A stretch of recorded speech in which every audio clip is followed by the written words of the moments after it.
En América, la tradición que establece el domingo como un día santo ha caracterizado la vida religiosa durante siglos. Se ha llegado a considerar su observancia como un requisito para recibir las bendiciones de Dios. Más aún, algunos sostienen que ignorar el día santo es lo mismo que invitar un desastre. Más o menos una década antes de la Guerra Civil estadounidense, un médico del norte que era abolicionista decidió darse una vuelta por el sur para ver la situación por sí mismo, aunque con ojos ictéricos de prejuicio. Estando en Nueva Orleans un domingo, se espantó al ver el quebrantamiento del reposo, los juegos de vicio, la prostitución, la orgía general del día. Al día siguiente, un incendio devastó la ciudad, como era común en el siglo XIX. Él escribió en su diario de que tuvieron un buen postre por quebrantar el reposo. Los tiempos cambiaron y también han cambiado las actitudes hacia el domingo.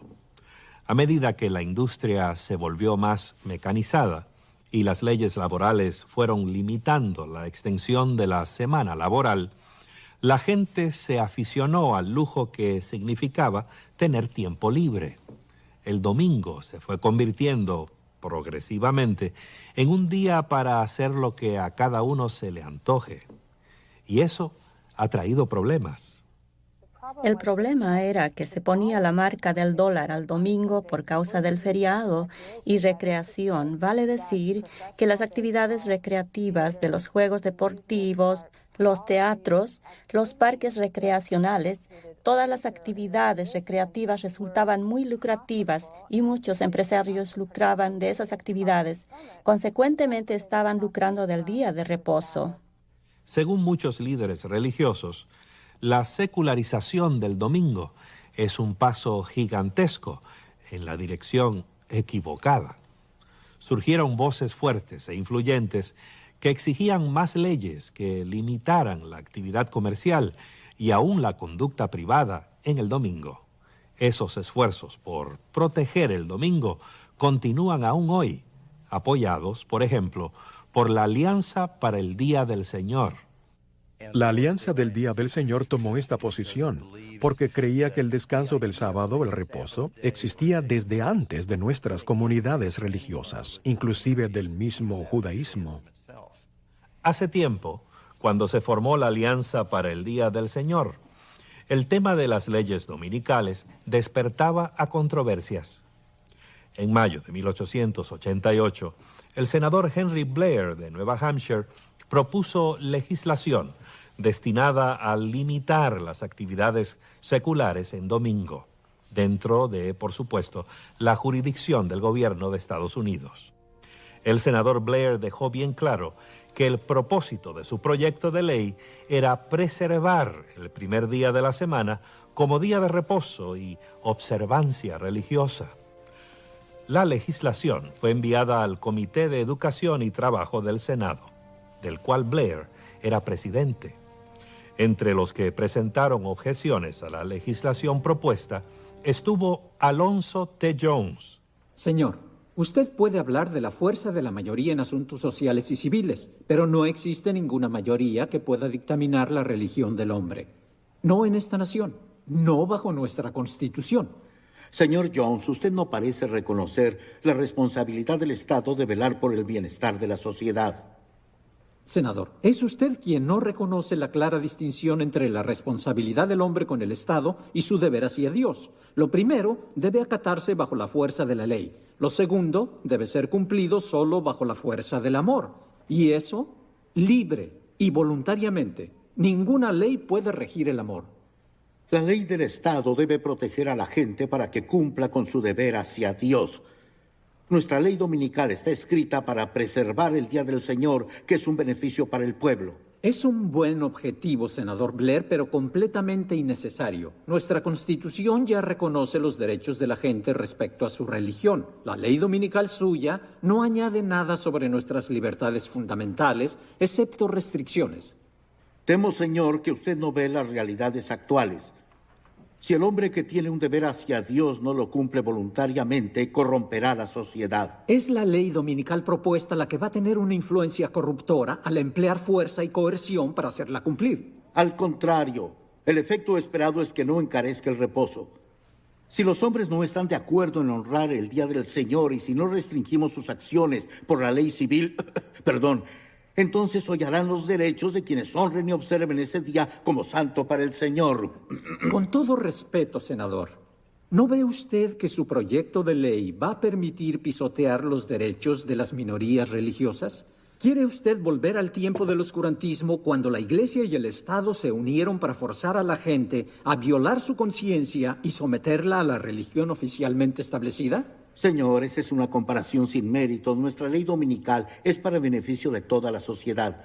¿Acaso no es una función legítima del Estado legislar en favor del bien común? El bien común que usted valora tanto no se efectúa restringiendo los derechos de la conciencia de uno a fin de ampliar los derechos de otro. Se efectúa mejor por las libertades sobre las cuales esta república fue fundada. La coerción religiosa auspiciada por el Estado desprecia la intención de los fundadores.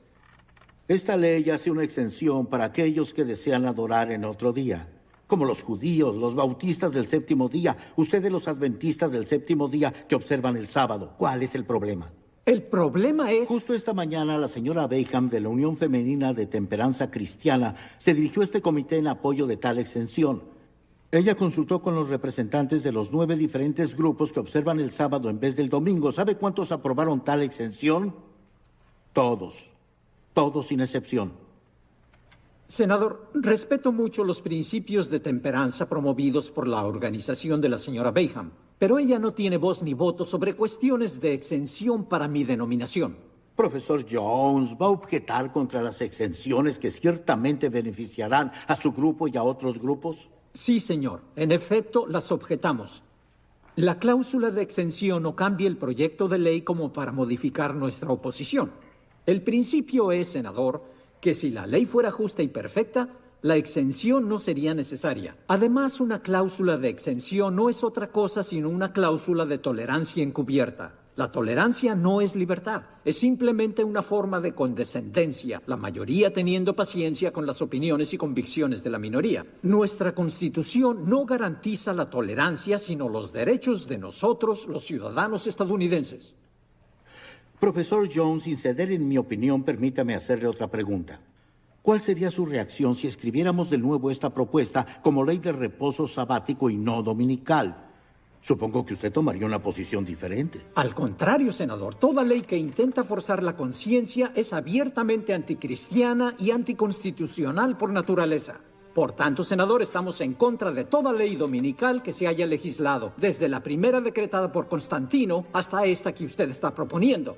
Y si usted cambia de una ley del domingo a una del sábado, igual nos opondremos firmemente.